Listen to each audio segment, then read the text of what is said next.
Looks like we finally down for that final battle of Mob Psycho. Like, goddamn. Dude, man, Show's father is just crazy.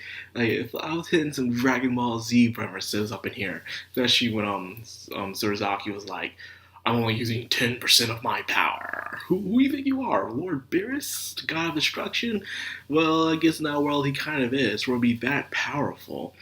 In a way, reminds me of some symptoms from the X-Men, where there'll be mutants so powerful that they can't control themselves. But most of the time, when someone's that powerful, they have one, they're hard time controlling their powers. They're a danger to everybody else around them. And they're mostly scared of using their powers. But I guess when you do embrace your destructive side and control it, you become like that. So I don't know why it's easier for the bad guy to control their powers than the good guys do most of the times. For instance, you have Mob on the other hand. Mob has very large amounts of ESP as per power, but yet he's always shown difficulty to truly control his powers due to his emotions. So I guess it determines on your emotions. You can be like the bad guy, cast your emotions aside, and use it for evil, I guess. I guess when you cast your emotions aside, you're automatically a bad guy.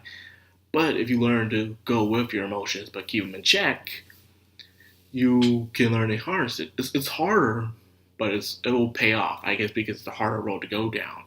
It's almost like the Force, the good, the darkness, and light. In Star Wars, determines how you use it. Each path you'll take by Jedi or Sith, you will learn to use lightning, levitation, and tons of other crazy tricks down the line. Now, before we talk about more about the main big boss, let's talk about Serizawa, the umbrella guy. He was a very relatable bad guy. He's in a position where a lot of people are in right now in society, where they don't feel like they have a purpose. They could be bullied. They don't think they have much potential or value in anything in life. They don't know how to contribute. So I guess anybody, even the person can be seen like a bad person, can come along and say, "Hey, I will give you a purpose." Whether they're being used or not, they would immediately take that because they're desperate for close connections.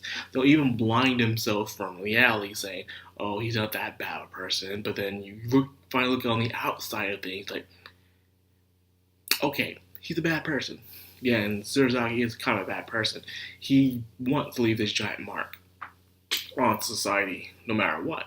He wants to rule the world because he has all his power. Why can he not? Who says you have to use your powers for responsibly? What, some person next to you? If it is true that every human being has the right for their own path and decisions in life, doesn't that mean that the moral thing shouldn't really affect humans in the end? I know it's just a philosophy talk I'm thinking about here. But with Serizawa, he really, really was desperate in his situation. He was a very powerful Esper. I don't think he was powerful as a teleporting dude. Teleporting dude was awesome, But he himself, I guess he was strong because he was more easier to manipulate. Teleporting dude, he was just there for fun.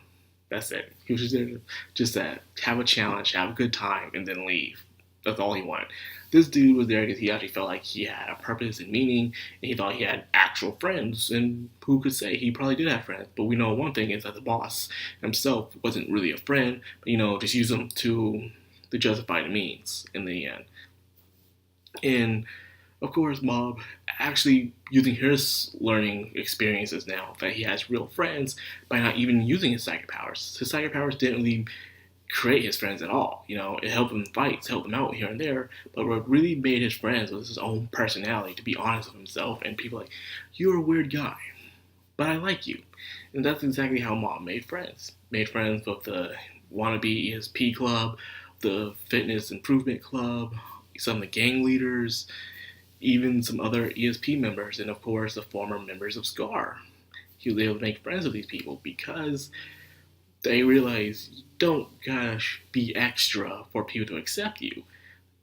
If you continue to be you, sooner or later you will find people that will accept you and you will find your place in society. It's only a matter of time. You just gotta put yourself out there and you'll see what they're talking about.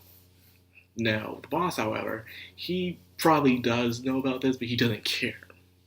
Surazaki seems more like a dude who just wants power for the sake of having power.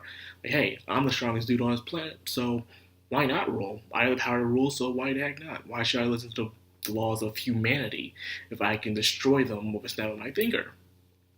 And I guess a very empowering standpoint, you could understand that. Plus, to find out that this entire time, most of the members of SCAR, the experimental experts, were actually all failures, but he was just spreading his power to the entire organization, all 600 people. Damn, that's crazy. That's crazy for him to just use all his power. I've seen some people do this before. I remember Naruto did it. He was spreading his QB power across everybody during the fight against Obito and Marada. He did that, and some other people did that too in other animes and mangas where they were sharing their power because they had so much of it inside of them. But this time it's on a bad side perspective, so it's kind of creepy to see that he's able to have that much power that even when he did gain it all back, he was only still able to fight Mob against 10%. Very interesting. So I like to see this final battle, how things will turn out in the end, especially how will he be able to get through Mob, or well, will Mob be able to get through him, I meant to say. Or will he not learn his lesson? There's just some people out there you can't save. Even Mob himself was like, what, talking to you is just not going to work. Because he thinks he's all supreme. So the only way to knock him down is literally knock him down. Is to find out he is not the almighty supreme. Prove that your way of life is probably the better way. And you only do that sometimes by force. It sucks, but it's true. Some people are very ignorant in their own ways and can't change unless you prove their theory wrong. That's the only way to get them on your side, or for them to get them to step down. Even then, even after proving them wrong, sometimes they still want to continue to fight. So there's that too. So hype for this final battle, final episodes. They say it's the final conclusion of Mob Psycho. I highly doubt it. It's been a while since I read the manga, so I think we will probably have one more season of Mob Psycho. Knowing Studio Bones most of the times do complete their series, whether it's an anime original or they go off the manga. It depends on how they adapt it. Since they've been adapting it correctly, they're going to pretty much have a nice, good conclusion on the series. There's no way they're going to treat Mob Psycho like that. It's a good show. They put a lot of effort into it. There's no way in heck they're going to do the series wrong. So anyway, just like that for this video, I hope you guys enjoy Mob Psycho. I hope you guys are hyped for the final episode of the season, not of the series. I bet you don't do another season. I bet you. So anyways, I hope you guys enjoyed this video. If you did, like, comment, subscribe, and of course, hit that bell icon. Madcrown out.